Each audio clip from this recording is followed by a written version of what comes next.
समय जान गुरुआय सुपाई, लेन प्रसून चले दो भाई। किस चीज का समय जान करके चल पड़े? गुरु जी के पूजा का समय हो गया, और दूसरा राजकुमारी के आने का भी समय हो गया। यह भी तो है, ये रसिकों के भाव है। यह भी समय जान गए कि राजकुमारी के आने का समय हो, जल्दी चलो। समय जान गुरुआय सुपाई, लेन प्रसून चले दो भाई। दोनों भैया पहुंच गए। आहा, एक बात और है, देखिए श्री रामचरितमानस में दो वाटिकाओं का वर्णन है, ध्यान से सुनना। एक है पुष्प वाटिका और दूसरी है अशोक वाटिका। और इन दोनों वाटिकाओं में कॉमन बात क्या है पता है? इन दोनों वाटिकाओं में सीता जी हैं, पुष्प वाटिका में भी और अशोक वाटिका में भी। बस अंतर यह है कि एक जगह राम जी का आगमन होता है और एक जगह रावण का आगमन होता है। एक वाटिका सुरक्षित रही और दूसरी वाटिका उजाड़ दी गई हनुमान जी के द्वारा। एक पुष्प वाटिका, दूसरी अशोक वाटिका। एक में संयोग श्रृंगार का वर्णन है, एक में वियोग श्रृंगार का वर्णन है। अब जो लोग साहित्य पढ़े हैं वो जानते हैं कि श्रृंगार के दो भेद होते हैं, संयोग श्रृंगार, वियोग श्रृंगार। इसी को संप्रयोग, विप्रयोग, संश्लेष, विश्लेष, संप्रलंब, विप्रलंब कई नामों से जाना जाता है।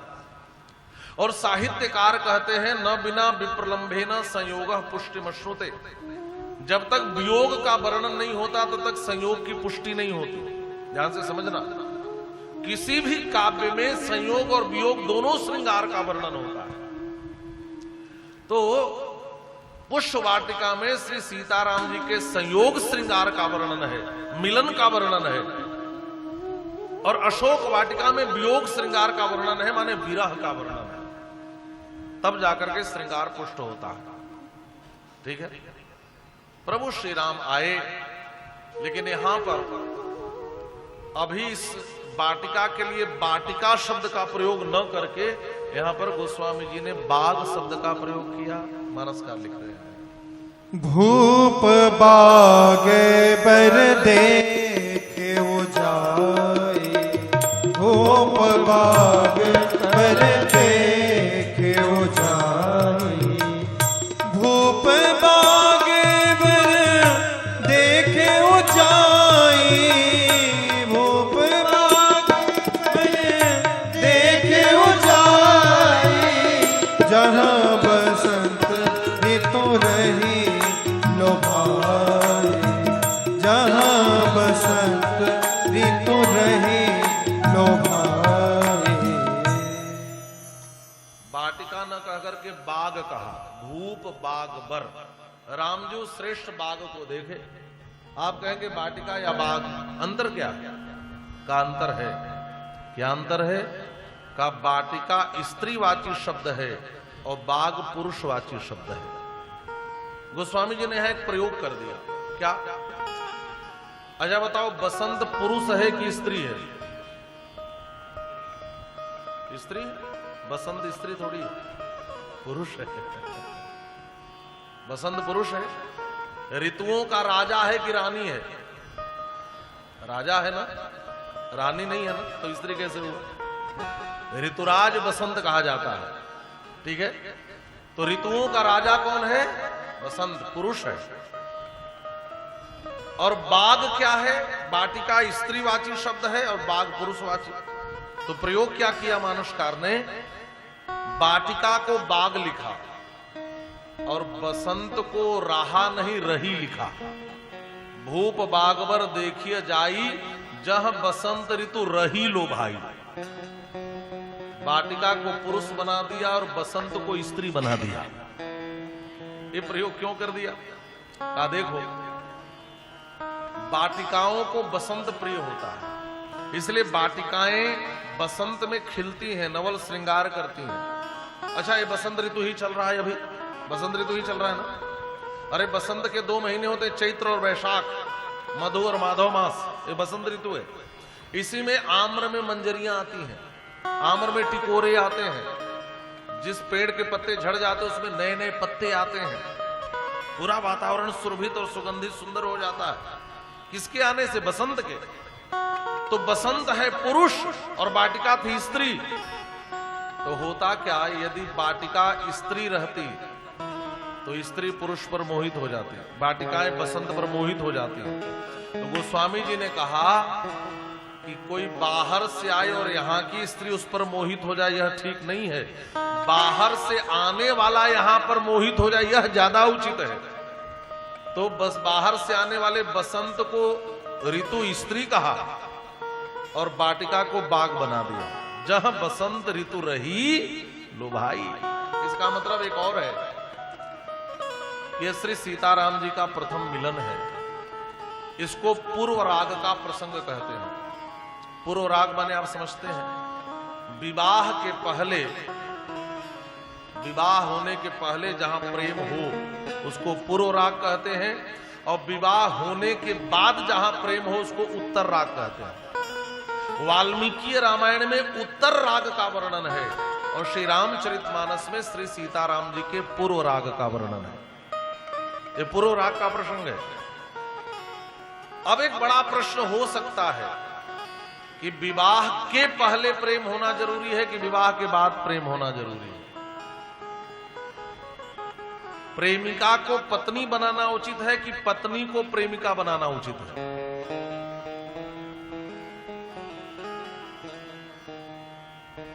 है ना? आप लोगों की क्या मान्यता है?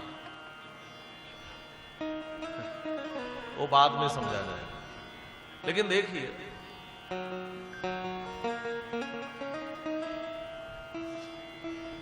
प्रेमिका को पत्नी की कक्षा तक पहुंचा लेना और पत्नी को प्रेमिका की कक्षा तक पहुंचा लेना, ये दोनों चिंतन धाराएं हैं समाज की। पत्नी को यदि हम प्रेमिका बना लें तो उसके प्रति हमारा आकर्षण, उससे मिलनोत्कंठा जीवन भर हम बनाए रखते हैं। और विवाह के बाद का जो उत्तर राग है, जो हमारे भारतीय शास्त्रों में, काव्यों में सर्वाधिक जिसमें वर्णन मिलता है उत्तर राग का, उसमें पत्नी आजीवन प्रेयसी बन जाती है। और यदि उत्तर राग न हो, पूर्व राग के बाद, विवाह के बाद यदि प्रेम खत्म हो जाए तो उचित नहीं है। जीवन में दोनों राग होना चाहिए, पूर्व राग भी और उत्तर राग भी। समझ रहे? प्रेयसी प्रेम पत्नी की कक्षा तक पहुंचे और पत्नी प्रेयसी की कक्षा तक पहुंचे। एक काव्य की चिंतन धाराएं हैं दोनों प्रकार की। तो एक प्रथम मिलन है प्रिया प्रियतम का। यदि भागवत की थोड़ी चर्चा कर लें तो जब राधा और श्री कृष्ण का मिलन हुआ रास में, तो यहां भी पुरुष का प्रवेश वर्जित था। ये बसंत पुरुष है, तो गोस्वामी जी ने कहा यहां भी ये मिलन होने जा रहा है, यहां बसंत पुरुष रूप में प्रवेश नहीं कर सकता। तो बसंत को स्त्री बना दिया। जहां बसंत ऋतु रही लो भाई, और वहां भी भगवान शिव प्रवेश करना चाहते थे तो उनको भी गोप से गोपी बनाया। ठीक है? जब आप कहेंगे कि लखन भैया तो प्रवेश किए, ये पुरुष नहीं है क्या?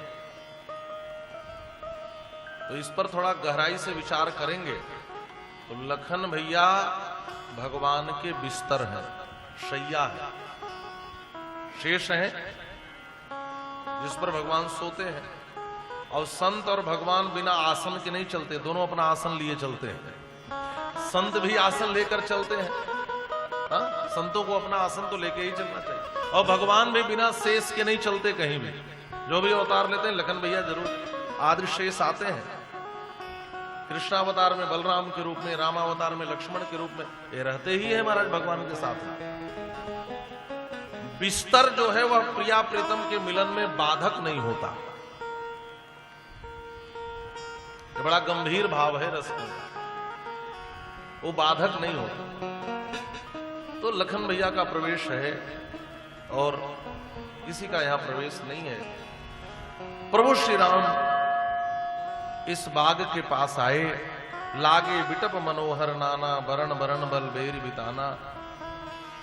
और कितना सुंदर वर्णन है। अच्छा, एक बात और है, आपने किसी ऐसे बगीचे को देखा है जहां नए पत्ते भी हों, फूल भी हों और फल भी हों? जिस वृक्ष में पत्ते होंगे, फूल होंगे, उसमें फूल के साथ फल तो नहीं होगा। लेकिन क्या अद्भुत वर्णन यहां मानसकार कर रहे हैं।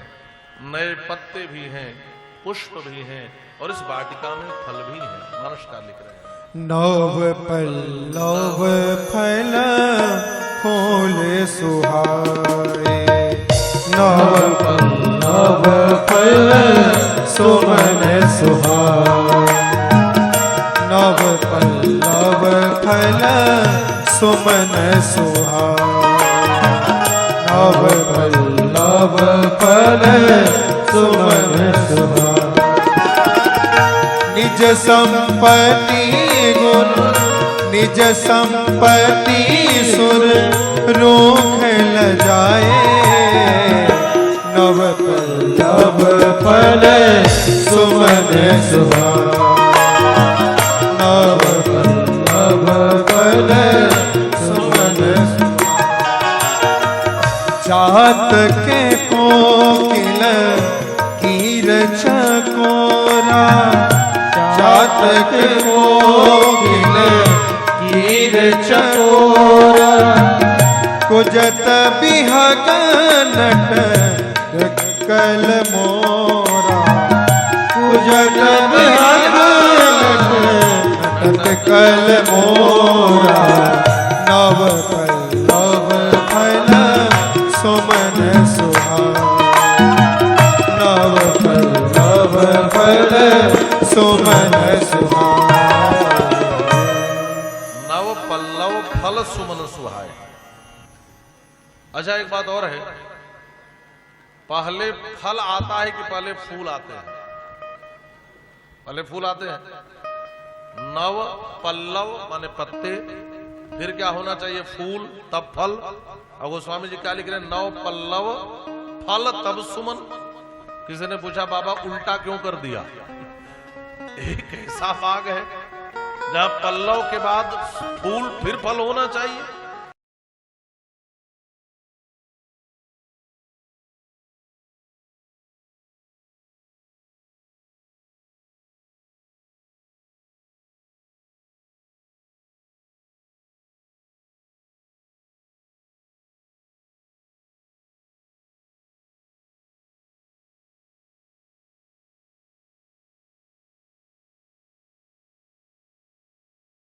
तो फल वाली होने के कारण नहीं है, पुष्प युक्त होने से है। इसलिए नव पल्लव फल सुमन सुहाए। 5 प्रकार के पक्षी इस वाटिका में हैं। कौन कौन? चातक, कोकिल, कीर, चकोरा और 5वां कौन है? मोर। कूजत बिहग नटतकल मोरा। अब थोड़ा ध्यान से सुनना, ये 5 पक्षी अलग अलग ऋतु के हैं, है कि नहीं? चातक किस ऋतु का है? ये तो वर्षा ऋतु का है। कोयल, ये तो बसंत में बोलती है कोयल, कुहू कुहू करती है ना, ये तो बसंत की है। और कीर, ये तो गर्मी में जब फल आ जाए तब तोते घूमते दिखाई देते हैं। ये अलग अलग ऋतु के पक्षी हैं। इससे यह लगता है कि इस वाटिका में सारी ऋतुएं एक साथ रहती हैं महाराज। विशेष रूप से बसंत दिखाई दे रहा है, लेकिन महाराज जनक की ऐसी वाटिका है जहां 6 ऋतु, 6 ऋतु, तभी तो ये सारे पक्षी दिखाई दे रहे हैं। अच्छा, एक बात और है,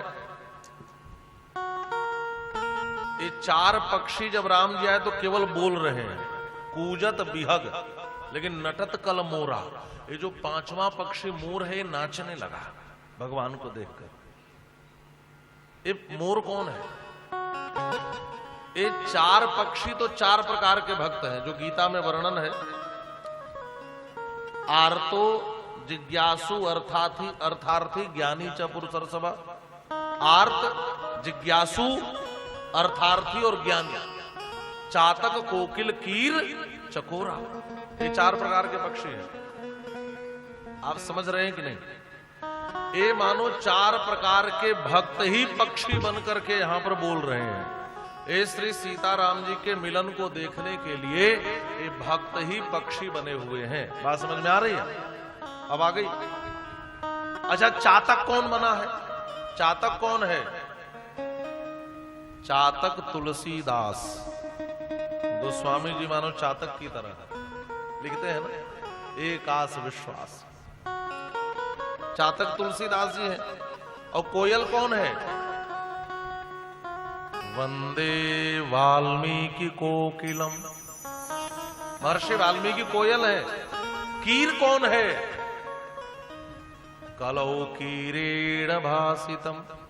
भगवान सुखदेव, ये तोता है, कीर है। चातक, कोकिल, कीर। और चकोर कौन है?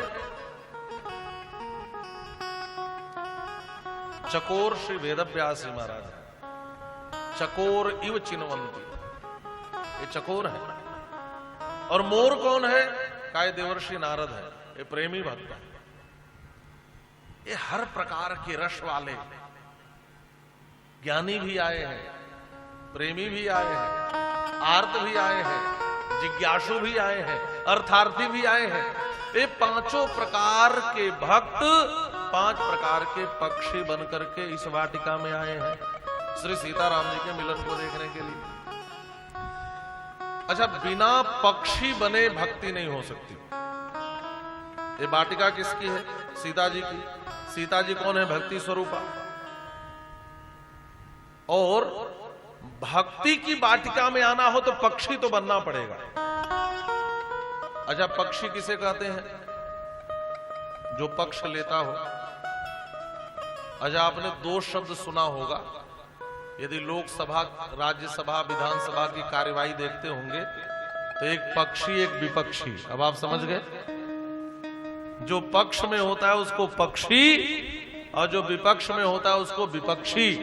तो जो भगवान के पक्ष में होते हैं उनको पक्षी कहा जाता है, और जो भगवान के विपक्ष में उनको विपक्षी। तो बिना पक्षी बने भक्ति नहीं हो सकती।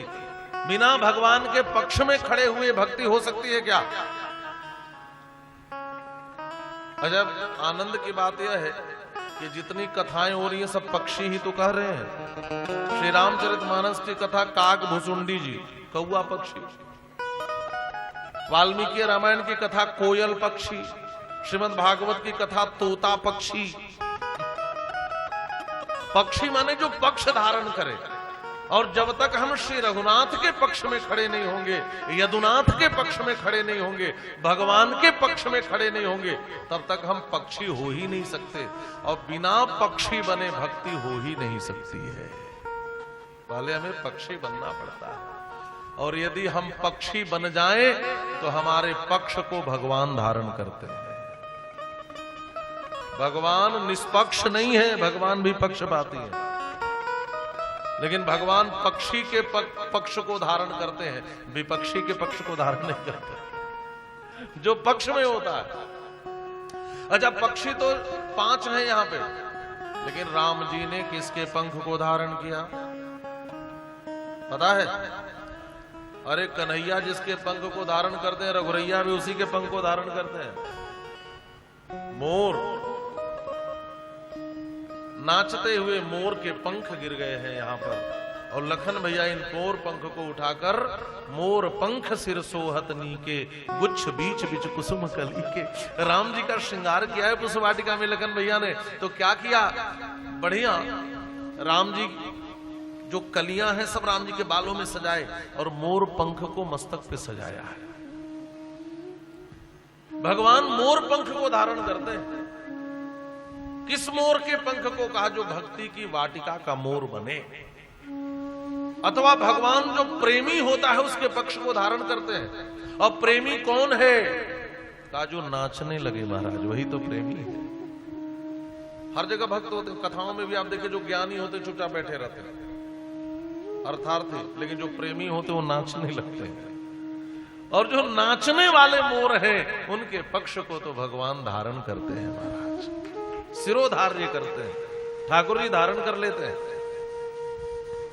चातक, कोकिल, कीर, चकोरा, कूजत बिहग नटत कल मोरा।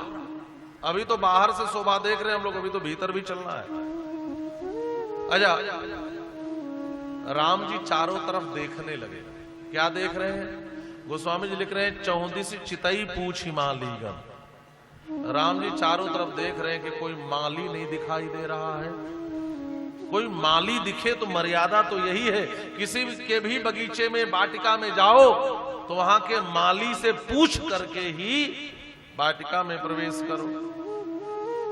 और राम जी भी देख रहे हैं कि फूल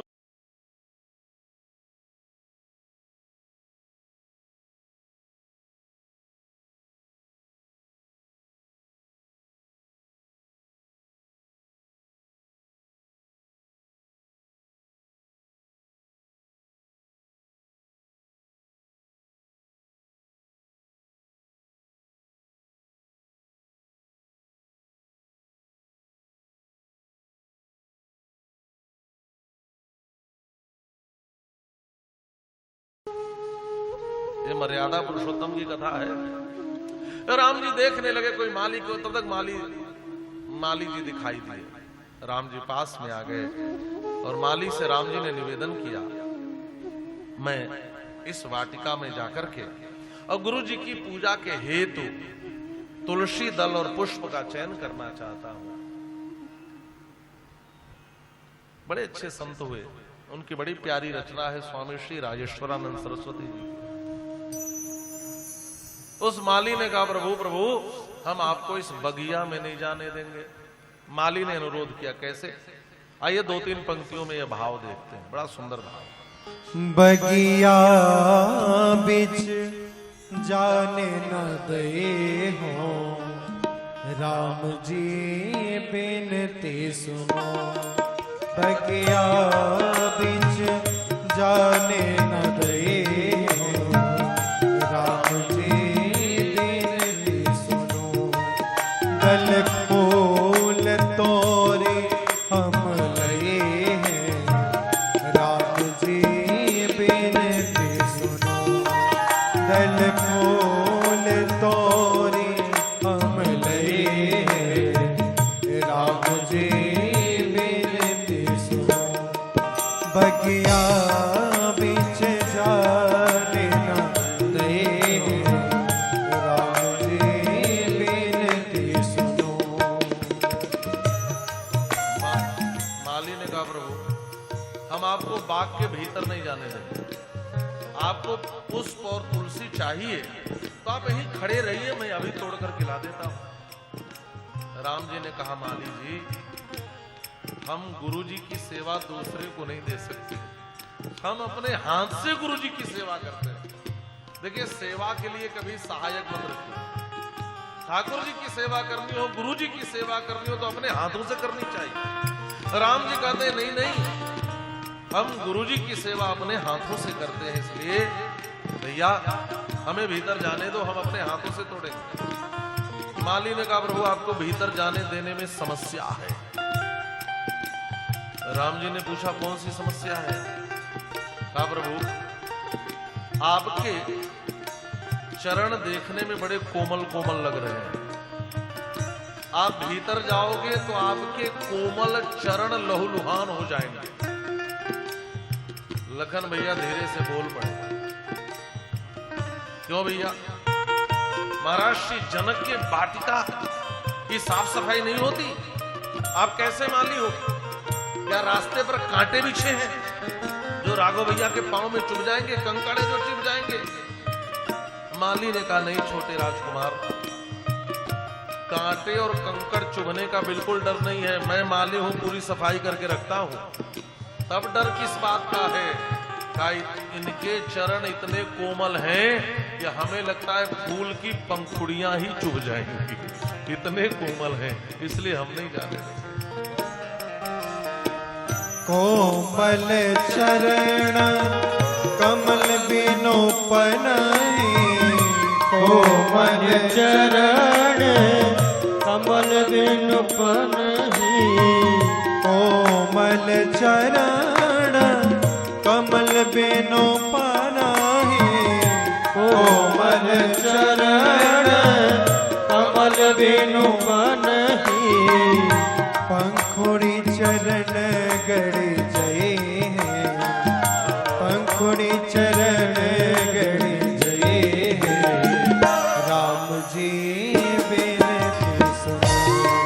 बगिया बिच जाने न दे, राम जी बिनती सुनो। माली ने कहा प्रभु पूरी पायन करी जाएंगे, इसलिए मेरी विनती आप भीतर मत जाओ।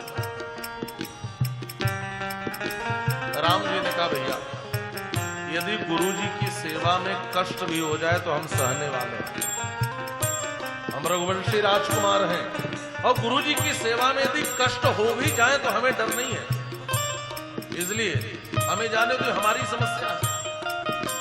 उसने कहा राजकुमार केवल इतनी ही समस्या होती तो हम जाने देते, आप भीतर जाएंगे तो एक दूसरी समस्या भी है। दूसरी समस्या क्या है? राजकुमार आप भीतर जाएंगे तो इस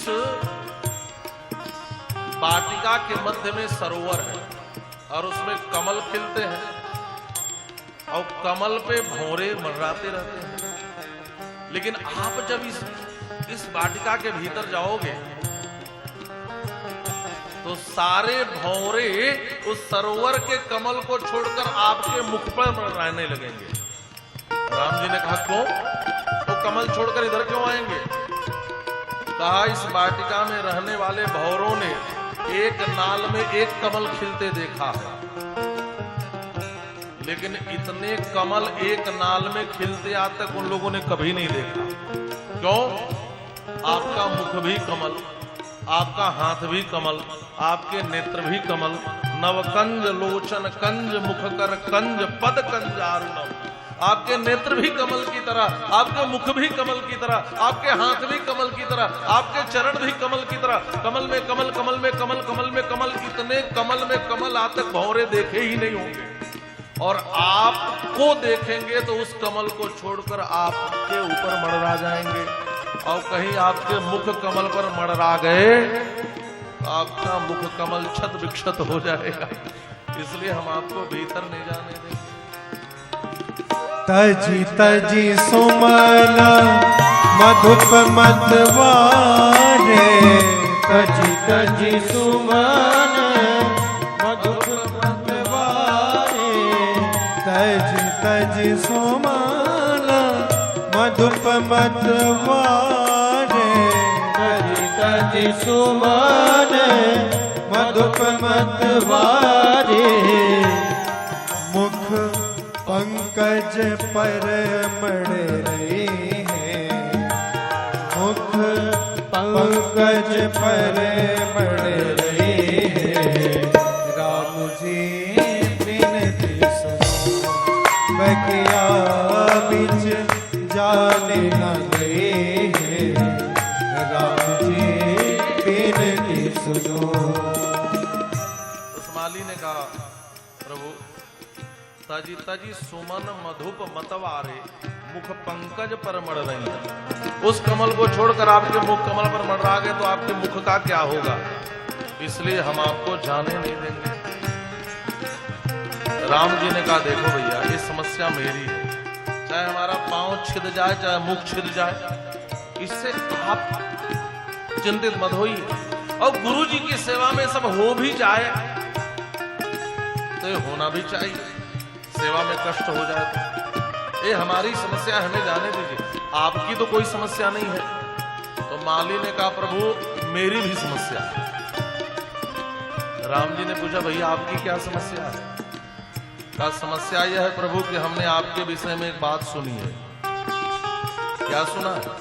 कहा हमने सुना है कि आपके चरण के स्पर्श से एक पत्थर स्त्री बन गया,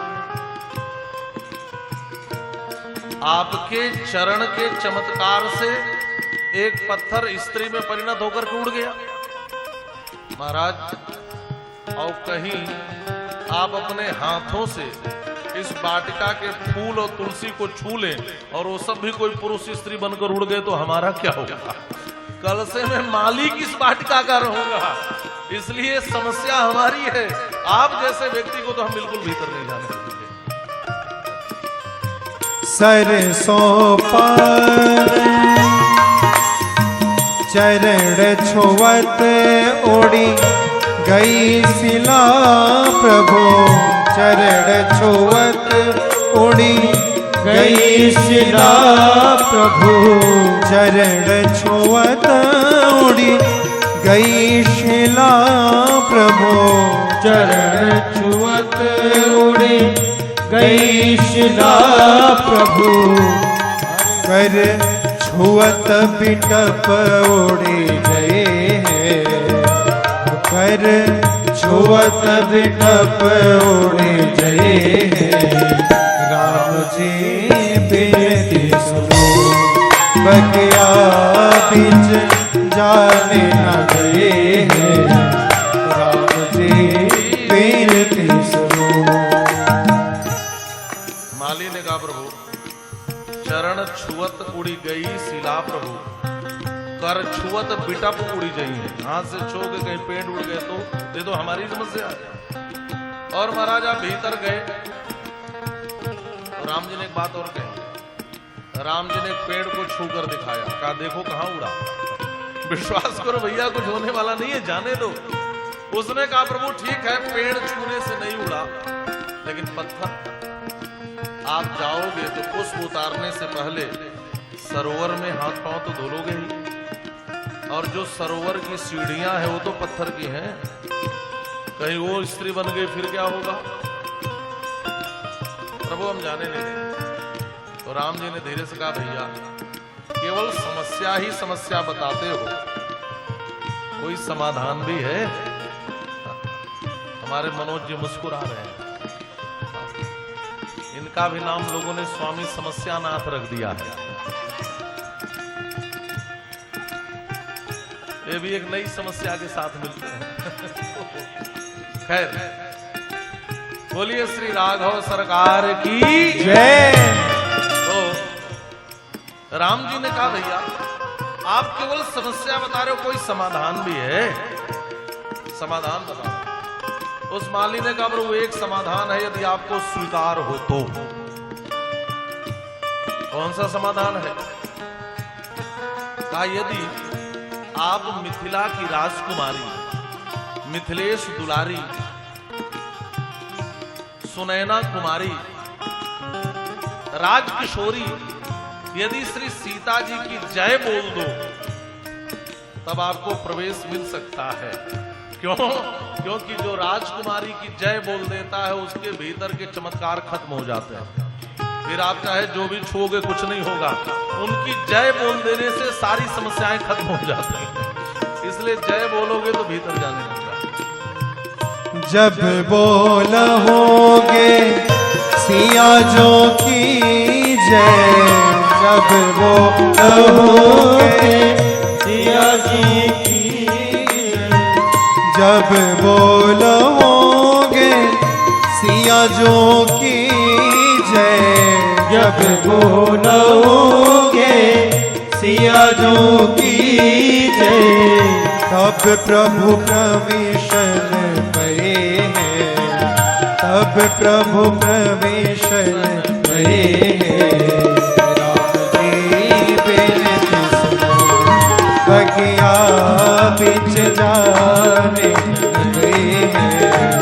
राम जी बेनती सुनो, कल खोल तोरी हम गए हैं। राम जी बेनती सुनो, बगिया बिच जाने न गए। राम जी बेनती सुनो, राम जी बेनती सुनो, राम जी बेनती सुनो। लखन भैया ने कहा भैया भीतर से तो हमेशा बोलते रहते हो, आज बाहर से भी जय बोल दो तभी प्रवेश मिलेगा। और राम जी से सियाजू की जय बुलवाया माली ने। बोलिए श्री सियाजू महारानी की जय। जब सियाजू की जय बुलाया तब भीतर जाने दिया। मिथिला का माली भी इसी बहाने राजकुमारी की जय बुलवा लिया। और संकेत यह भी बहुत सुंदर है, ये भक्ति की वाटिका है। भक्ति की वाटिका में प्रवेश पाने के लिए भगवान को भी भगवान होने के अभिमान को छोड़ना पड़ता है। भक्ति की वाटिका में प्रवेश करना हो तो करना पड़ेगा। प्रवेश मिला, राम जी प्रवेश किए, लगे लेन दल फूल मुदित मन। आहा, सेवा में मन में प्रसन्नता जरूर होनी चाहिए। सेवा भी करने जाओ मुंह लटकाए रहो जैसे कोई जबरदस्ती करवा रहा हो, ऐसा कभी मत करना। सेवा जब भी करो तो प्रसन्न मन से करो, मुदित मन से करो। राम जी लगे लेन दल फूल मुदित मन, प्रसन्न मन से। अब यहां भी संतों के सुंदर सुंदर भाव हैं कि राम जी फूलों का चयन करने लगे, कलियों को नहीं तोड़ रहे। कलियां उदास हो गई। कलियां कहते हैं काश हम भी खिले होते तो हमारे भी भाग्य खुले होते, हम भी खिले होते तो भगवान हमारा चयन करते। जो पूर्ण है भगवान उनको स्वीकार करते हैं, जो अपूर्ण है उन्हें छोड़ देते हैं। जब कलियां उदास हो गई तो लखन भैया ने कहा चिंता मत करो, मैं हूं ना, ये आचार्य है। राम जी फूल तोड़ रहे थे तो लखन भैया ने कलियों को उतार लिया।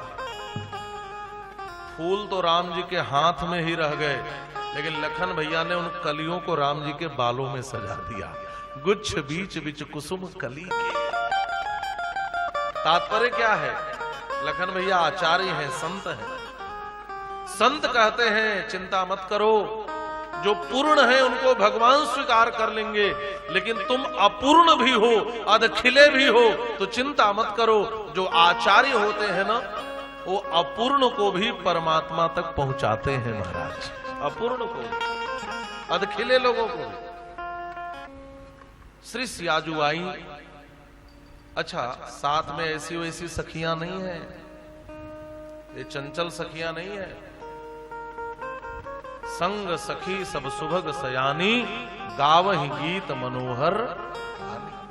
सुंदर गीत गा रही हैं, सब मीठा बोल रही हैं, मन को हरण करने वाली वाणी है। और मज्जन करिसर सखिन समेता, गई मुदित मन गौरी निकेता। एक बात और ध्यान देंगे, राम जी पुष्प भी मुदित मन से ले रहे हैं और सियाजू पूजा करने भी मुदित मन से आई है। और जहां मन में प्रसन्नता हो वहां आपकी मनोकामना जरूर पूरी होती है। तो एक बात आप समझ गए, सेवा हो या पूजा हो, दोनों में पहला महत्व किस चीज का है? का मन की प्रसन्नता का। किसी की सेवा करने चलो या किसी की पूजा करने चलो तो प्रसन्न मन से जाओ। अब बुला दिया है तो जाना पड़ेगा, बहुत काम था सब छोड़कर आना पड़ा। आ भी गए और टेंशन भी लेकर के आए हैं। नहीं नहीं, ऐसा मत करना। सेवा और पूजा करना है तो प्रसन्न मन से करो, तभी उसका पूर्ण लाभ मिलेगा। श्री सियाजू भी गई मुदित मन गौरी निकेता, पूजा कीन अधिक अनुरागा, निज अनुरूप सुभग बर मांगा। देखिए एक बात समझ लेना यार, पूजा में वस्तु का महत्व तो है, लेकिन कौन कौन वस्तु लेकर पूजा करने आई इसका वर्णन नहीं किया। सबसे अधिक पूजा में किस चीज का महत्व है? का हृदय के अनुराग का महत्व है। सब कुछ हो, हृदय में अनुराग ना हो तो भी पूजा पूरी नहीं होगी। वस्तु का अभाव भी हो लेकिन हृदय में अनुराग हो, प्रेम हो, तो पूजा सफल होती है। पूजा कीन अधिक अनुरागा, निज अनुरूप सुभग बर मांगा।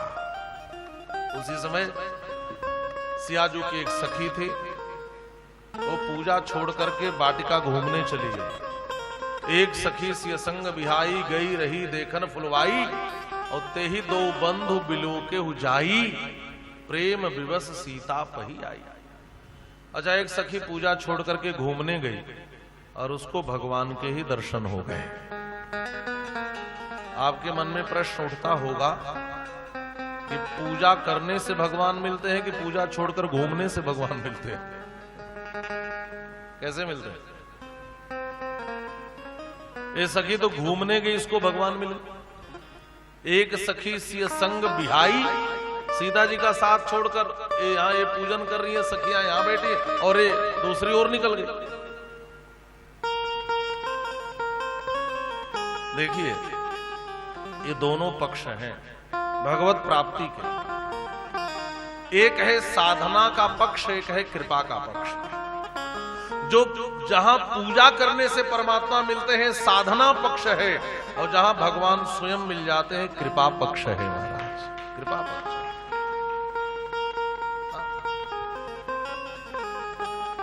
दर्शन हो गए उसको और वह उधर से दौड़ी, प्रेम विवश सीता पही आई, तेही दो बंधु बिलोके हो जाई। दोनों राजकुमारों का दर्शन की और फिर दौड़ करके श्री सीता जी के पास आई, और सीता जी के पास आई तो इसकी स्थिति सही नहीं थी। गोस्वामी पाद लिख रहे हैं, तासु दशा देखी सखिन पुलक गात जलुने, कहु कारण निज हर्ष कर, पूछहि सब मृदु भय, पूछहि सब मृदु भय। तासु दशा देखिन सखी, सखियों ने इसकी दशा को देखा। कैसी दशा है? का इसके पांव डगमगा रहे हैं, एक जगह पांव ही नहीं पड़ रहे हैं महाराज, ये बोल ही नहीं पा रही है, इसके आंखों से केवल झरझर झरझर आंसू गिर रहे हैं। पुलक गात, शरीर में पुलकावली छाई हुई है, और जल नयन, आंख में जल है, आंसू है। इस दशा को देखा तो सारी सखियां घबरा गईं। सियाजू बार बार पूछ रही हैं, कहू कारण निज, जल्दी से कारण बताओ, तुझे हो क्या गया? ये हो क्या गया? ये कुछ बोल ही ना पाए, ये कभी नाचे, कभी थिरके, कभी हंसे, कभी रोए, बात ही समझ में नहीं। इसको हो क्या गया? क्या देख लिया इसने? क्या पा लिया इसने? अच्छा एक बात और है, इसके आंख से जल क्यों गिर रहे हैं, आंसू क्यों गिर रहे हैं? भगवान को देखो तो आंसू गिराना चाहिए, क्यों गिर रहे हैं? तो गोस्वामी जी ने एक बड़ा सुंदर सूत्र दिया, और ध्यान से आप समझना। इसको आप ऐसे समझें कि आप एक लोटे में खारा जल लेकर के जा रहे हो कहीं, ठीक है?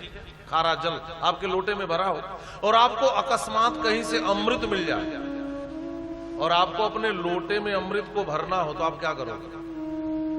बोलो, खारे जल को फेंक दोगे, अमृत को भर लोगे। आंसू थोड़े खारे होते हैं, आंखों में भरे थे, और राम जी की रूप सुधा मिल गई, रूपामृत मिल गया, और रूप तो आंखों का ही विषय है।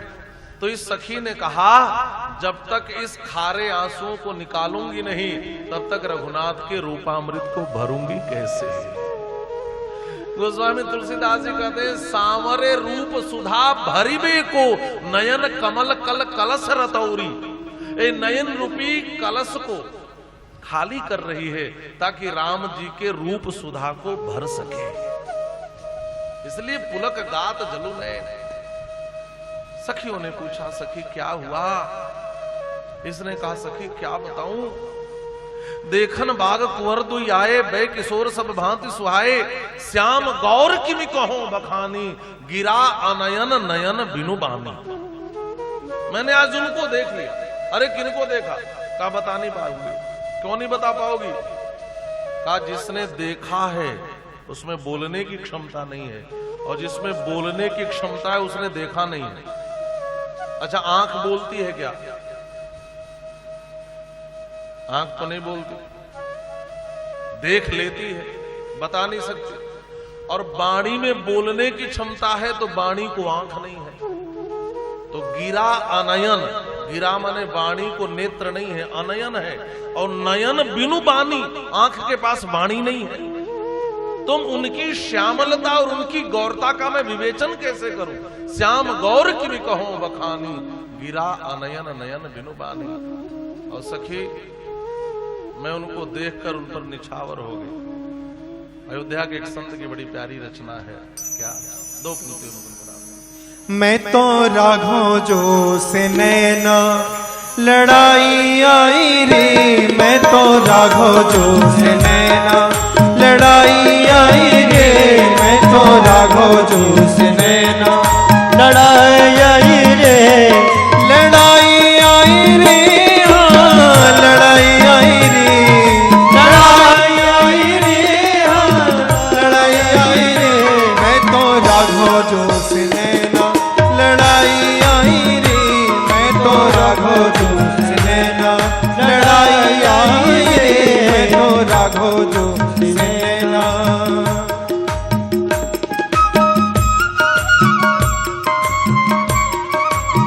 आप भी जरा ताली की सेवा करते गुनगुना लें, सभी लोग बड़े भाव से। भगवान ने जिसको हाथ दिया है सेवा भी करें।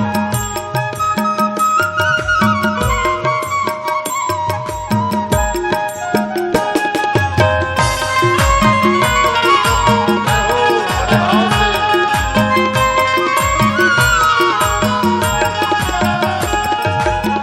गिरिजा पूजन गई सिया संग, गिरजा पूजन गई सिया संग, गिरिजा पूजन गई सिया संग, गिरजा पूजन गई सिया संग, नख सिख रूप निहारे आई रे, नख सिख रूप निहारे आई रे, मैं तो राघव जोश नैना, लड़ाई आई रे, मैं तो राघव जोश नैना, लड़ाई आई रे, मैं तो राघव जोश नैना।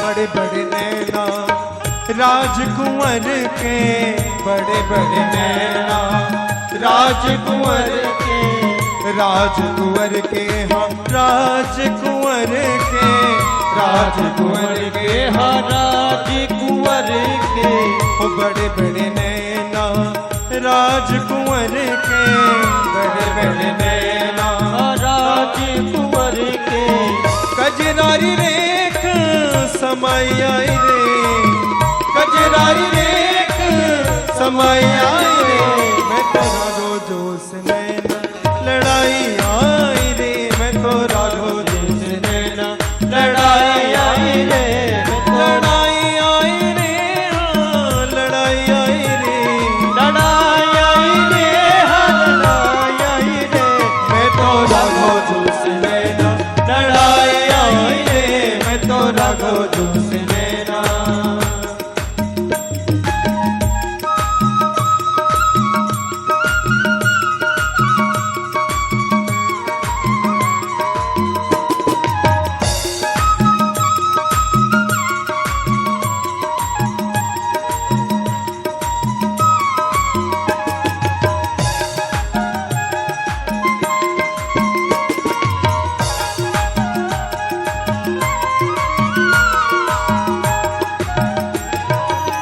घरवारी कहो या गंवारी कहो, घरवारी कहो या गंवारी कहो, घरवारी कहो या गंवारी कहो, घरवारी कहो या गवारी कहो, हिया बिच रूप, हिया बिच रूप बसाई आई रे, हिया बिच रूप बसाई आई रे, मैं तो जागो जोश नैना, लड़ाई आई रे, मैं तो राघव जोश नैना, लड़ाई आई रे, मैं तो राघव जोश नैना।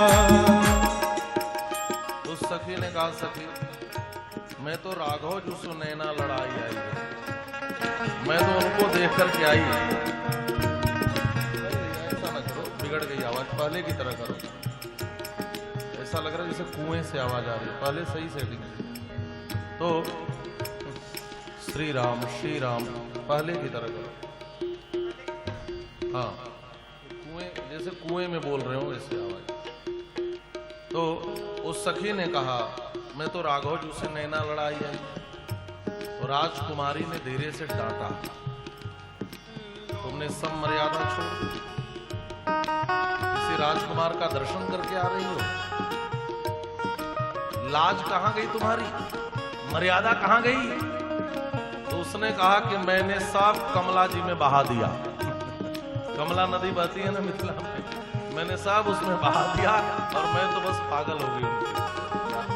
लोक लाज कुल की मर्यादा, लोक लाज कुल की मर्यादा, लोक लाज कुल की मर्यादा, लोक लाज कुल की मर्यादा, कमला में धोए बहाए आई रे, कमला में धोए बहाए आई रे, मैं तो राघो जोशी नैना लड़ाई आई रे, मैं तो राघो जोशी नैना लड़ाई आई रे, मैं तो राघो जोशी नैना।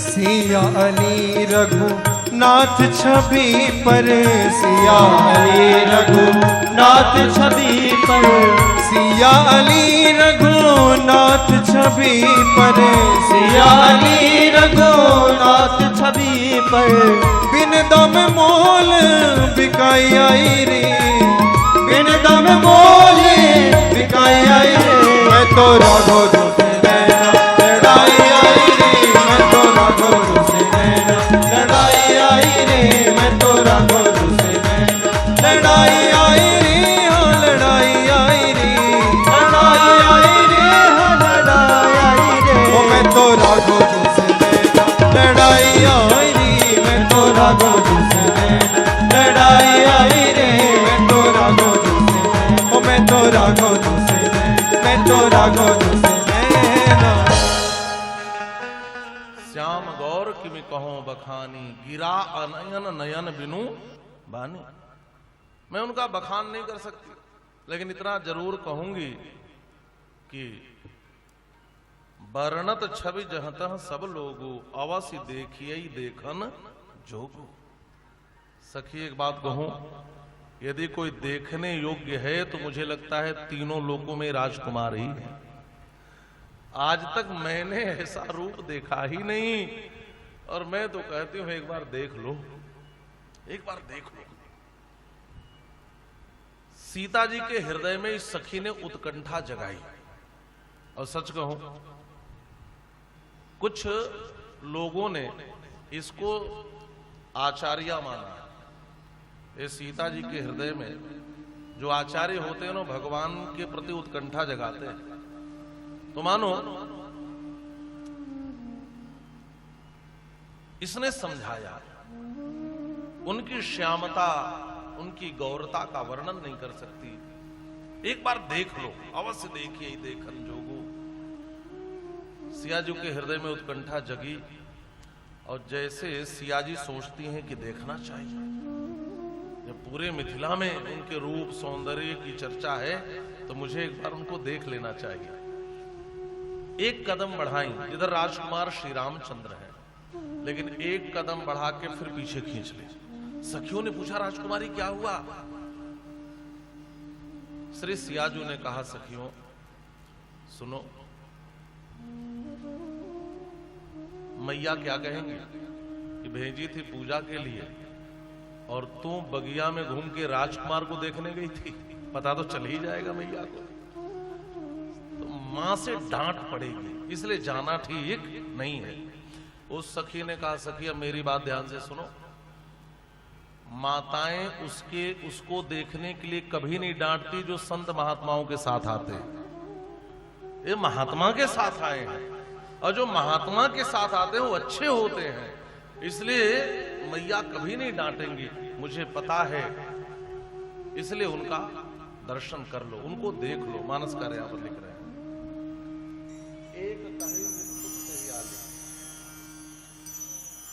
एक कहे नृप सोत ते आले, एक कहे सुत ते आले, एक कहे नृप सुत ते आले, एक कहे नृप सुत ते आले, सुने जे मुनि संग आए काले, सुने जे मुनि संग आए काले, सुने जे मुनि संग आए।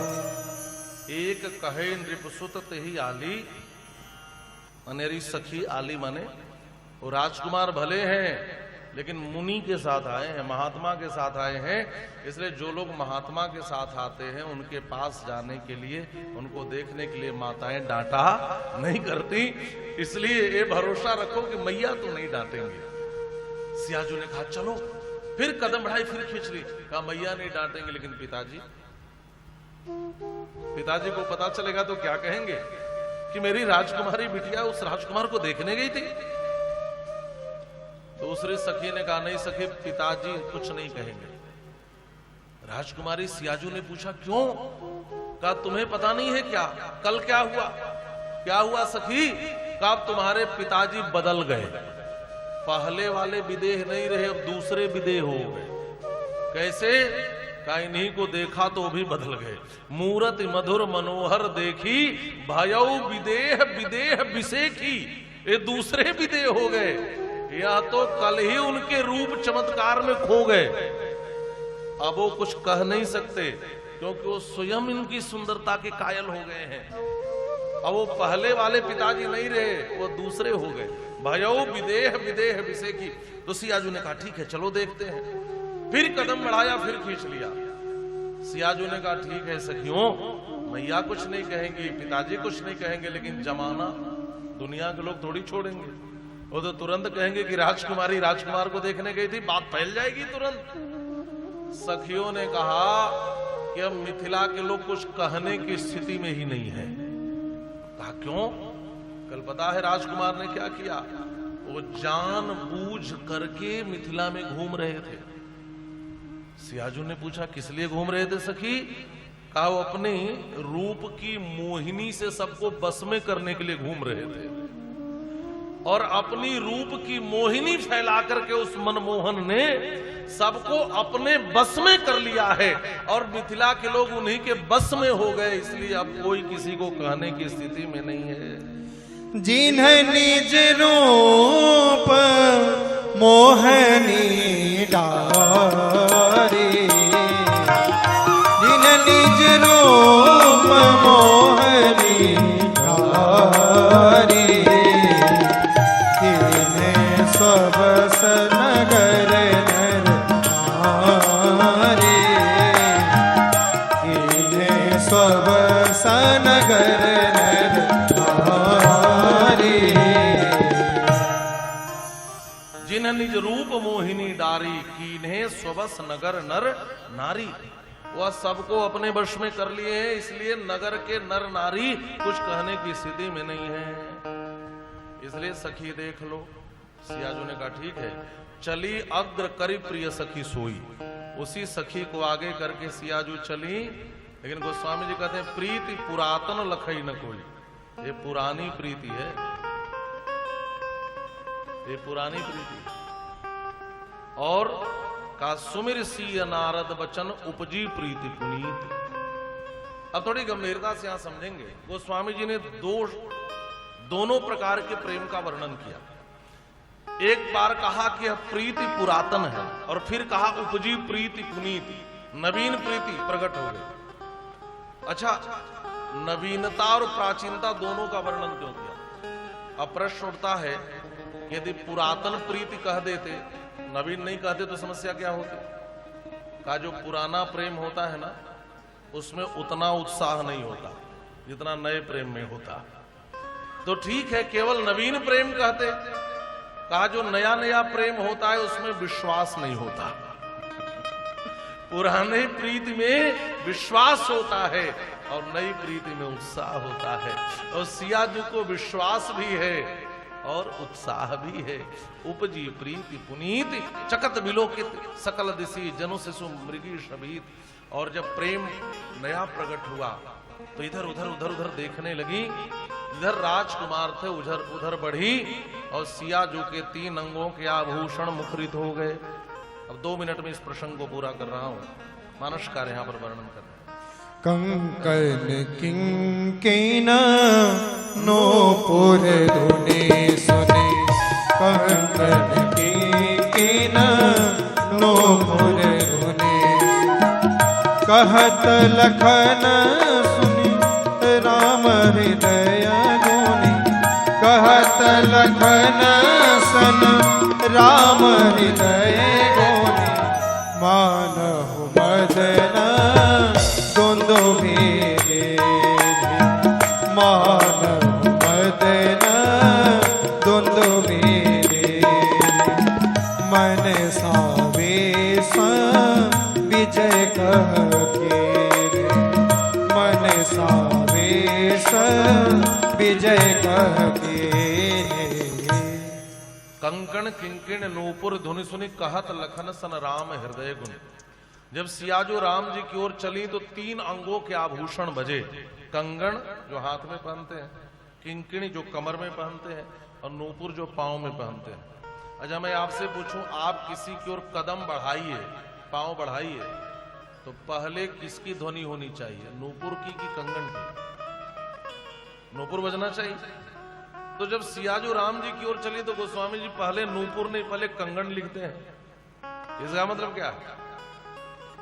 इससे लगता है कि सीता जी ने पांव नहीं पहले हाथ ही बढ़ाए होंगे तभी तो कंगन बजे। देखिए भक्ति के 5 भाव होते हैं। श्री सीता जी भक्ति स्वरूपा है। ये कौन कौन होते हैं? का दास्य, सख्य, वात्सल्य, मधुर और शांत। ये भक्ति के 5 भाव होते हैं। तो सिया जी ने कहा कि हम आपसे 3 संबंध जोड़ना चाहती हैं। कौन कौन? दास्य, सख्य और श्रृंगार। ये 3 संबंध। तो सबसे पहले हमारा और आपका सख्य संबंध होगा, इसलिए मानो कंगन की ध्वनि पहले सुनाई दी। सख्य संबंध माने मेरे पिताजी पहले मेरा हाथ आपके हाथ में देंगे, पाणी ग्रहण, यह सख्य संबंध। और जब सख्य संबंध होगा तब श्रृंगार संबंध स्थापित होगा। कंगन के बाद किंकिणी, कमर की किंकिणी।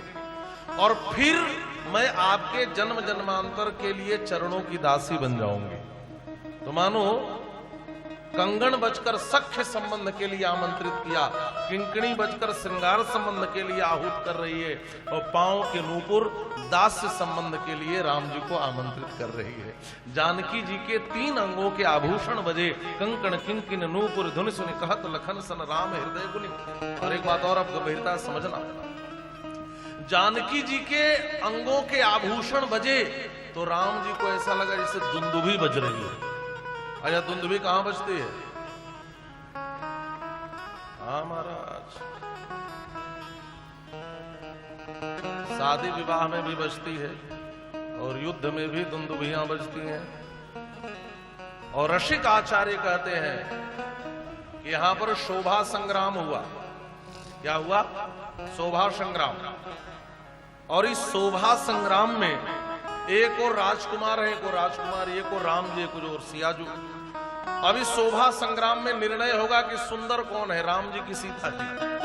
ध्यान से सुनना। और हर संग्राम में पहले दुंदुभी बजती है। तो मानो सिया जी की ओर से तो बजा दी गई, रणभेरी बज गई, तो बजा लीजिए।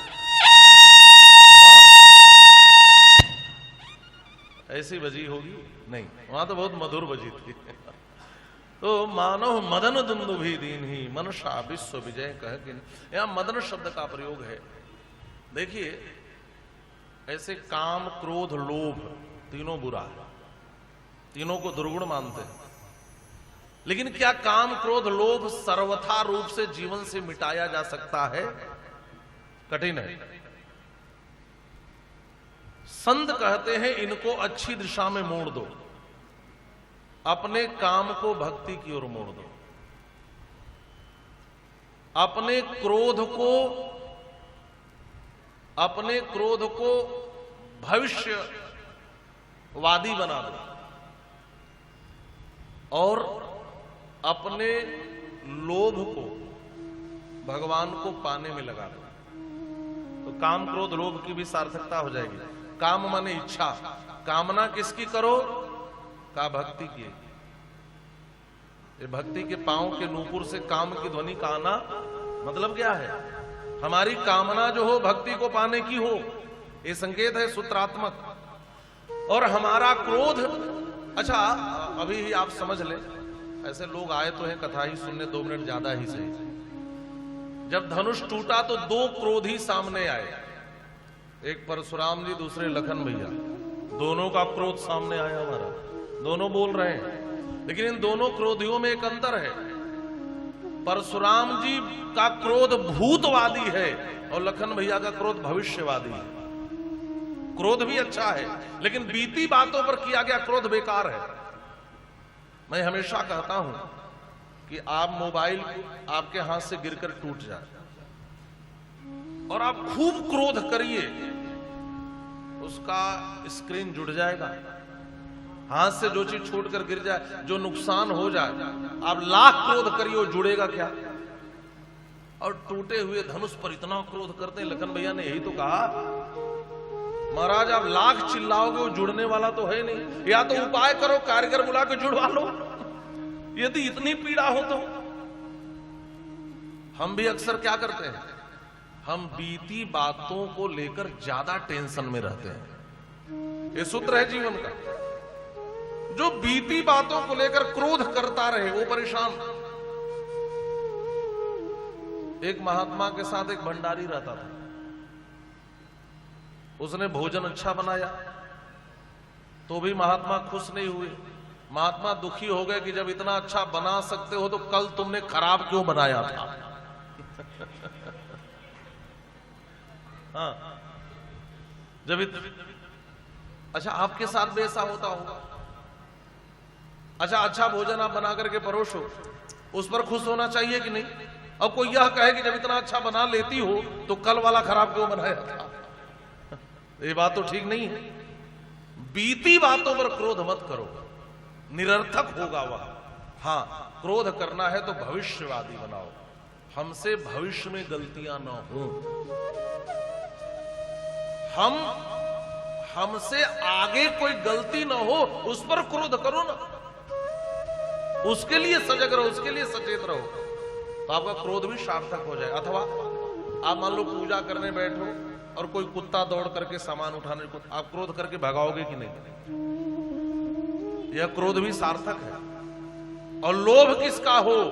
का भगवान के दर्शन का लोभ पालो, तीर्थों में जाने का लोभ पालो, कथा सुनने का लोभ पालो, तो आपका लोभ भी सार्थक हो जाएगा।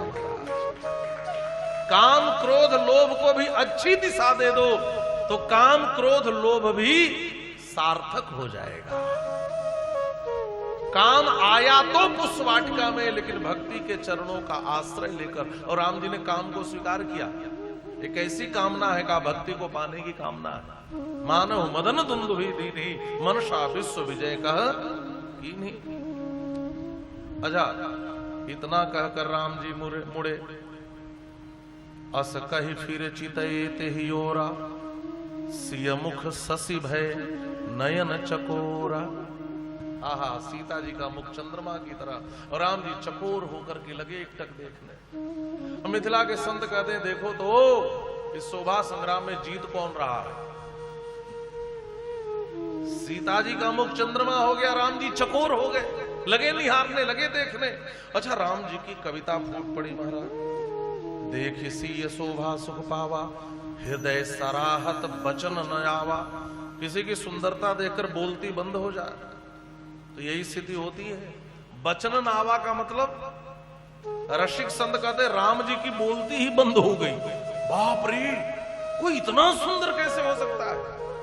और लखन भैया से बताने लगे कि श्री सियाजू कितनी सुंदरी है। अब एक मिनट थोड़ी गंभीरता से सुनना। श्री रामचरित मानस में 27 स्त्री पात्रों का वर्णन है, 27 नारियों का वर्णन है। उसमें से 3 स्त्रियां सुंदरी हैं। कौन कौन? मंदोदरी, पार्वती जी और सीता जी, ये 3 सुंदरी। सुंदरियां और हैं लेकिन श्रेष्ठ सुंदरी ये 3 है। ठीक है। अच्छा, गोस्वामी जी जब वर्णन करने लगे तो सबसे पहले मंदोदरी का वर्णन किया। किसी ने पूछा, बाबा रावण की पत्नी मंदोदरी कितनी सुंदरी है? गोस्वामी बात कहते हैं, मयतनया मंदोदरी नामा परम सुंदरी नारी ललामा। ये परम सुंदरी है। अच्छा, आप लोग डिग्री चेंज तो पढ़े होंगे अंग्रेजी में, इंग्लिश में 3 डिग्रियां होती हैं, पॉजिटिव डिग्री, कॉम्परेटिव डिग्री और सुपरलेटिव डिग्री। और ब्यूटीफुल का आप रूप चलाओ तो कैसे चलेगा? Beautiful, more beautiful, most beautiful. Hindi में कहें सुंदरी, अति सुंदरी, परम सुंदरी। और गोस्वामी तुलसीदास जी ने सबसे पहले मंदोदरी के लिए ही सुपरलेटिव डिग्री का प्रयोग कर दिया। मंदोदरी कैसी थी? कहा मोस्ट ब्यूटीफुल, परम सुंदरी थी। तो किसी ने कहा, महाराज अभी तो पार्वती जी बाकी है, इनके लिए क्या उपमा दोगे? गोस्वामी जी ने कहा, सुंदरता मर्यादा भवानी। भवानी कैसी है? कहा सुंदरता की मर्यादा है। मर्यादा माने सीमा। जो सुंदरता की आखिरी सीमा होती है वो पार्वती जी है। तो किसी ने पूछा, अभी तो सीता जी बाकी है। सुपरलेटिव डिग्री का प्रयोग मंदोदरी के लिए कर दिया। अच्छा, पाश्चात्य के जो कवि हुए, पाश्चात्य देशों के, अंग्रेजी या जिस भी साहित्य का ले ले, सुपरलेटिव डिग्री से ऊपर की उपमा नहीं मिलेगी। और ध्यान से सुनना, सबसे बड़ा उपमा का जो कवि माना गया, पोएट, वो विदेश में शेक्सपियर को माना गया और भारत में कवि कुलगुरु कालिदास को माना गया। उपमा कालिदासस्य भारवेर अर्थ गौरवम। कालिदास से बढ़कर उपमा का कोई कवि नहीं हुआ। आप अभिज्ञान शाकुंतलम पढ़े, अनाघ्रातम पुष्पम किसलय मलूनम कररुहैरना विद्धम रत्नम। शकुंतला कैसी थी? का बिना सूंघा हुआ फूल, बिना स्पर्श किया हुआ किसलय, बिना विद्ध किया हुआ रत्न। इतनी उपमा दी है महाराज कि आप पढ़ते रह जाओगे। विदेशों में शेक्सपियर को भारत का कालिदास कहा जाता है और कालिदास को भारत में विदेश का शेक्सपियर कहा गया। शेक्सपियर की सबसे बड़ी उपमा क्या है? उसका हिंदी अनुवाद है, कमजोरी तेरा नाम स्त्री है। कमजोरी तेरा नाम स्त्री है, उसने लिखा है। और इसको लेकर के क्या समीक्षाएं और समालोचनाएं हुई। लोगों ने कहा कि शेक्सपियर के इस एक सेंटेंस को तराजू के एक पलड़े पर रख दो और शेक्सपियर के सारे साहित्य को दूसरे पलड़े पर रख दो तो ये एक सेंटेंस भारी पड़ेगा। और कोई भारत का पढ़ा लिखा व्यक्ति साहित्य इसको पढ़ेगा तो कहेगा इसमें कौन सी बड़ी उपमा है। सबसे बड़ी उपमा भारत में मानी जाती है जो कवि कुलगुरु कालिदास ने इंदुमती स्वयंवर में श्री इंदुमती जी को दिया है। इंदुमती कौन थी? राम जी की दादी का नाम था इंदुमती, ये भी लिख लीजिए। दशरथ जी की माता जी का नाम। राम जी के दादी का स्वयंवर है और राम जी के पिताजी अज उसमें राजकुमार थे। उस स्वयंवर में गए, बड़े सुंदर थे। और इंदुमती जब जयमाल लेकर के बढ़ती है स्वयंवर में तो कालिदास जी ने जो लिखा है इंदुमती स्वयंवर, ये रचना है, पढ़ना है, अद्भुत रचना है। तो जिस राजा की ओर बढ़ती है उसका चेहरा खिल जाता है, लेकिन जिस राजा को छोड़कर आगे बढ़ती है उसका चेहरा उदास हो जाता है। इसका वर्णन कैसे, क्या उपमा क्या दिया? का संचारिणीम दीप सिखेव रात्रौ। जैसे कोई रात्रि में दीपक लेकर चले तो दीपक लेकर जिधर बढ़ो उधर प्रकाश, जिसको छोड़कर चले जाओ उस पर अंधकार। तो मानो इंदुमती भी दीप शिखा है, जिधर बढ़ती है उधर तो प्रकाश छा जाता है राजकुमार के चेहरे पर, और जिसको छोड़ के चले जाते हो अंधकार में डूब जाता है।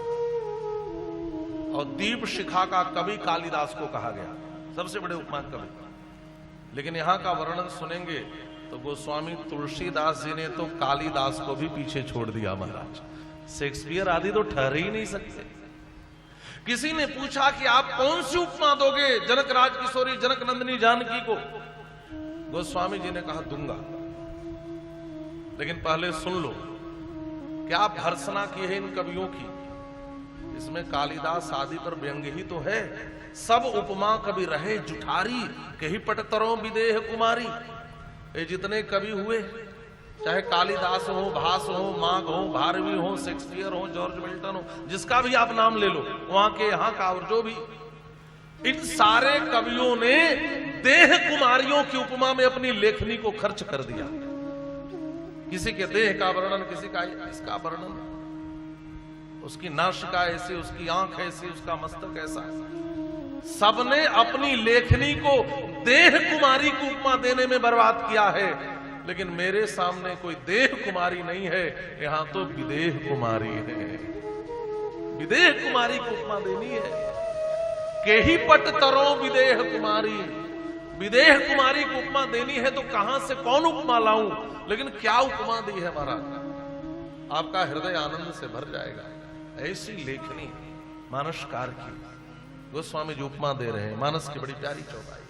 सुंदरता कहूँ सुंदर करई, सुंदरता कहूँ सुंदर करई,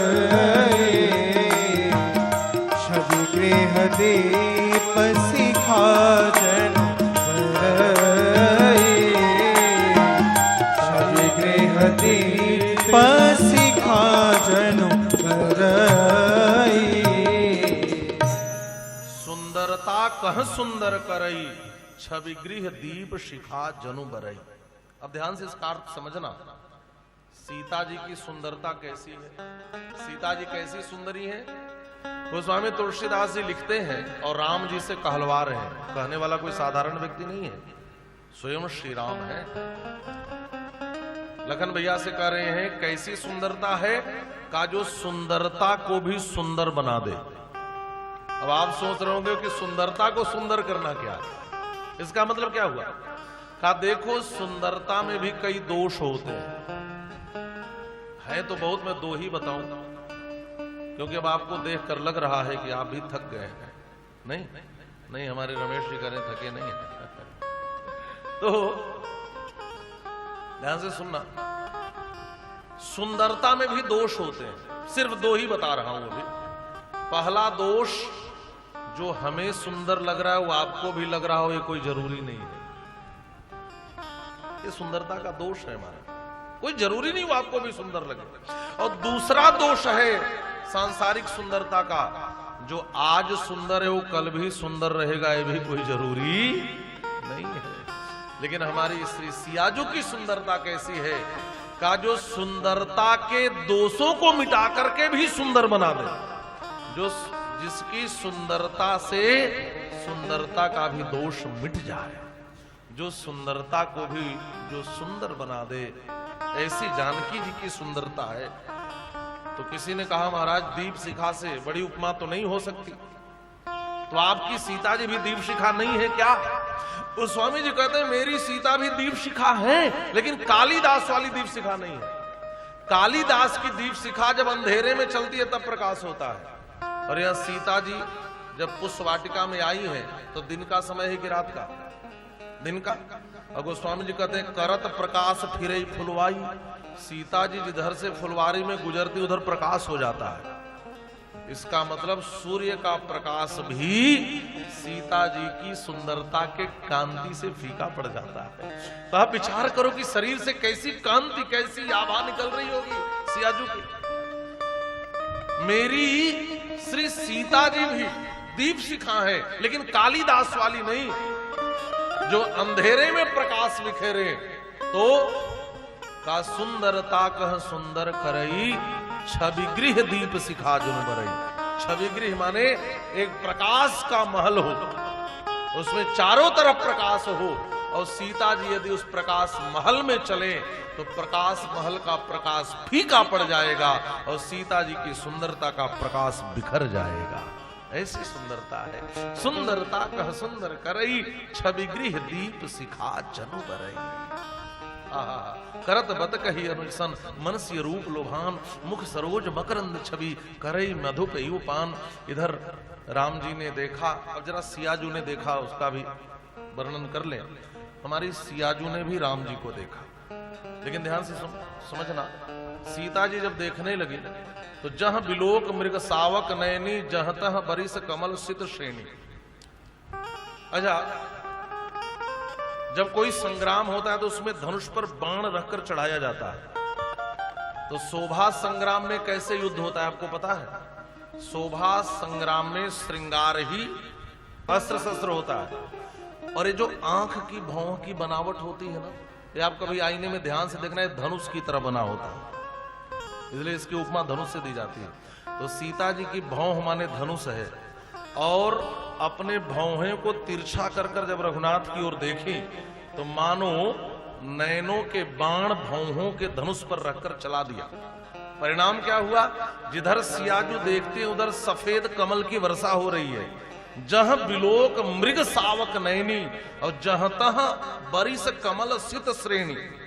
जब विवाह हो जाएगा तो उपमा मृग नयनी से दी जाएगी। अभी नहीं हुआ है तो मृग सावक नयनी। सावधानी कितनी है। और जब वन में खोजेंगे तो हे खग मृग हे मधुकर श्रेणी तुम देखी सीता मृग नयनी। लेकिन अभी विवाह नहीं हुआ है तो मृग सावक नयनी। ये सब एक एक पंक्तियां साहित्य की दृष्टि से बड़ी उन्नत पंक्तियां हैं। तो सियाजू जिधर देखती है उधर सफेद कमल की वर्षा हो रही है। इसका मतलब क्या है? सीता जी यदि आंखों में काजल लगाई होती तो नील कमल की वर्षा होती, लेकिन सीता जी के शरीर पर कोई श्रृंगार नहीं है। सीता जी आई तो सरोवर में स्नान की और न कोई काजल है न कोई श्रृंगार है। और सीता जी बिना श्रृंगार के राम जी की ओर देख दी तो राम जी कांप गए महाराज। माथे पे पसीने की बूंद आ गई। भाल तिलक श्रम बिंदु सुहाए, पसीना छलक आया। क्यों छलक आया? एक संत ने बड़ी सुंदर बात लिखी है, काहे छूटल लीलार से पसीना हो लाल। आपके माथे से पसीना क्यों छूट गया रघुनाथ? बड़ा घमंड था मैं बड़ा सुंदर हूं। आज जानकी जी की सुंदरता को देखकर भाल तिलक श्रम बिंदु पसीना छूट गया। अच्छा, आनंद की बात तो यह देखो कि गर्मी की दोपहरी भी नहीं है। राम जी जब गए हैं तो शरद ऋतु का समय है, ठंडी का समय, वो भी प्रातः काल का समय। कोई मेहनत भी नहीं किए हैं, दोना भर फूल तोड़े हैं, पसीना छलक आया। ये पसीना मेहनत का नहीं है, ये पसीना गर्मी का नहीं है, यह पसीना तो सीता जी की सुंदरता को देखकर छूट गया। लोग कहते पसीने छूट गए। जहतः बरिस कमल सित श्रेणी। तो एक और सीता जी बिना श्रृंगार के हैं, इस पंक्ति से ऐसा पता चलता है। लेकिन राम जी जब पसीना छोड़ने लगे तो लखन भैया समझ गए भैया की स्थिति खराब हो गई, कहीं हार न जाए इस संग्राम में। तो राम जी को पकड़ के धीरे से एक लता कुंज के भीतर ले गए। लता कुंज समझ रहे? वाटिकाओं में लताओं से जो वृक्ष घिर जाते हैं तो भीतर कुंज बन जाता है, वहीं खींच कर ले गए। और जल्दी से तुरंत राम जी के माथे पर मोर मुकुट सजाया, मोर पंख लगाया और बढ़िया सुंदर सुंदर फूल सजाए और राम जी को सजाकर सुंदर बनाया। क्योंकि इसके बाद जब सिया जी देखती हैं तो मोर पंख सिर सोहत नीके गुच्छ बीच बीच कुसुम कली के। राम जी श्रृंगार करके खड़े हुए और सिया जो बिना श्रृंगार के, कितनी सुंदर लग रही हैं। ये सब मिथिला के भाव है। अगर अयोध्या का एक पक्ष देख लें, जब सियाजू ने राम जी को देखा तो क्या हुआ? मानुषकार लिख रहे हैं, देखी रूप लोचन ललचाने, देखी रूप लोचन ललचाने, हर से जनों निज निधि पहचाने, हर से जनों निज निधि पहचाने, अधिक स्नेह देह भय भोरे, अधिक स्नेह देह भय भोरे, सरद ससी जन चित बच कोरी, सरद ससी चित बच कोरी। सियाजू ने देखा तो क्या हुआ? का सियाजू ने देखा तो अधिक स्नेह, स्नेह माने प्रेम प्रकट हो गया। देह भई भोरी, शरीर एकदम शिथिल पड़ गया। और क्या हुआ? का सरद ससीह जिमि चितौ चकोरी, सीता जी भी चकोरी बन गई और राम जी का शरद शशि। शरद माने समझते हैं आप लोग? शरद पूर्णिमा का चांद, शरद शशि माने शरद पूर्णिमा का चांद। अब यहीं पे बात समझने वाली है। राम जी ने सीता जी को देखा तो सीता जी के मुख की उपमा चंद्रमा से और राम जी की उपमा चकोर से दी गई। और जब सीता जी ने राम जी को देखा तो राम जी के मुख की उपमा शरद पूर्णिमा के चंद्रमा से दी गई और सीता जी के मुख की उपमा चकोरी से दी गई। तो आपसे मैं पूछूं कि अन्य दिनों का चंद्रमा ज्यादा सुंदर होता है कि शरद पूर्णिमा का? बोलो। शरद पूर्णिमा का। तो राम जी ज्यादा सुंदर हुए कि सीता जी? सीता जी के मुख की उपमा तो केवल अयोध्या का पक्ष है। तो अब मिथिला और अयोध्या के संत जब बैठते हैं तो ये सब चर्चाएं होती हैं। हाँ, अभी दशरथ महल की जो कथा हो रही थी तो वहां मिथिला के संत बैठते थे। हालांकि लाइव तो 3 ही घंटे की होती थी, लेकिन कथा 6-6, 7-7 घंटे की होती थी। और मिथिला वाले भी अपना पक्ष रखते थे, अयोध्या वाले भी थे। ये सब आनंद और स्वाद है। कभी ऐसा अवसर मिले तो आप भी स्वाद लेना। तो मिथिला वाले कहते हैं हमारी सीता जी ज्यादा सुंदरी हैं और अयोध्या वाले कहते हैं हमारे राम जी ज्यादा सुंदर हैं। अच्छा, एक बात मैं आपसे पूछ रहा हूं कि सीता जी अधिक सुंदरी हैं, यह बात किसको खुशी देगी? राम जी को, क्योंकि दुल्हन के रूप में मिलने वाली है। और कोई लड़के से कह दे दुल्हन इतनी सुंदरी है तो खुश होगा कि नहीं? और कोई सिद्ध कर दे राम जी ज्यादा सुंदर है तो खुश कौन होगा? सीता जी, क्योंकि दूल्हे के रूप में मिलने वाले हैं। तो मिथिलावासी सीता जी ज्यादा सुंदर हैं यह सिद्ध करके हमारे रामलला को खुश कर देते हैं, और अयोध्यावासी हमारे राम जी ज्यादा सुंदर हैं यह कह करके सीता जी को प्रसन्न कर देते हैं। इसमें युगल प्रिया प्रियतम की प्रसन्नता का भाव है महाराज। तो समझना इतना ही है कि इस दृष्टिकोण से अयोध्या के पक्ष से देखे तो राम जी ज्यादा सुंदर हो गए। लेकिन अब यहां थोड़ी एक गंभीरता से एक बात और समझ लेना कि इसके पहले राम जी के मुख की उपमा जब भी दी गई तो चंद्रमा से दी गई। महाराज जनक ने भी देखा तो जनक जी चकोर हो गए राम जी का मुख चंद्रमा से। और पहली बार राम जी के मुख की उपमा शरद पूर्णिमा के चांद से। क्यों? तो मिथिला के संत कहते हैं ये राम जी के मुख की विशेषता नहीं है, ये हमारी जानकी जी के दृष्टि की विशेषता है। जानकी जी ने राम जी को देख दिया तो राम जी का मुखड़ा शरद पूर्णिमा का चांद हो गया। यह जानकी जी का वैशिष्ट है जो राम जी के मुखड़े को शरद पूर्णिमा का चांद बना दिया। और देख रूप लोचन ललचाने, हर से जन निज निधि पहचाने। निधि माने खजाना। मिथिला के लोगों ने राम जी को देखा तो धाय धाम काम सब त्यागी, मनोह रंक निधि लूटन लागी। राम जी की सुंदरता, रूप की सुंदरता खजानों का मिथिला वाले लूट रहे थे। और राम जी हमारे वन में गए तो चित्रकूट के लोग भी दौड़े। कंद मूल फल भरी भरी दोना, चले रंक जनु लूटन सोना। अयोध्या के राजकुमार का रूप रूपी खजाना जहां जाता है वहीं लूट मच जा रही है। लेकिन किसी ने पूछा कि असली खजाना है किसका? तो सीता जी कहती है मेरे असली खजाने हैं। देख रूप लोचन ललचाने, हर से जनु निज निधि पहचाने। ये निधि किसके हैं? सीता जी के हैं। और आपका खोया खजाना मिल जाए तो आप क्या करोगे? बोलो बोलो। आपका खोया हुआ डायमंड का रिंग मिल जाए तो आप क्या करोगे?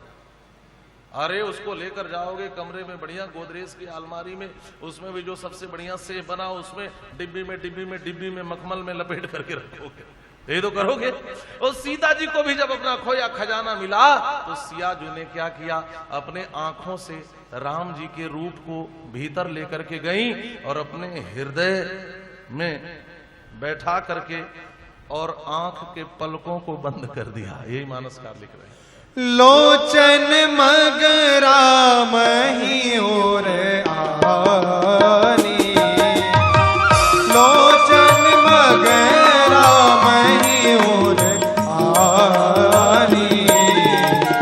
दे दे पलक कपाट सयानी, पाट सयाने। आओ प्यारे मोहना नयन ढांप ल्यों तोय, ना मैं देखूं और को ना तो ही देखन देव। यह प्रेम की उत्कृष्ट स्थिति है। देखो एक लीला होती है कुंज लीला, एक होती है निकुंज लीला। निकुंज लीला में केवल प्रिया प्रियतम होते हैं और कुंज लीला में सखियां होती हैं। तो ये राम जी की अभी तक की लीला कुंज लीला थी, लेकिन जो भीतर लेकर चली गई वो निकुंज लीला है।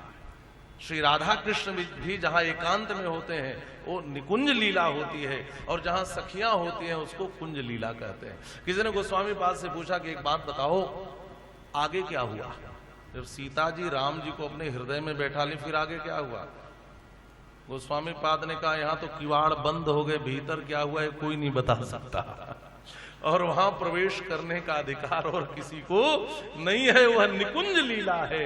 अब इन दोनों युगल प्रिया प्रियतम को इस लीला में हम लोग छोड़ दें, और सियाजू के हृदय में श्री राम जी रहें, और युगल प्रिया प्रियतम की यह लीला चलती रहे। आज यहीं पर वाणी को विश्राम।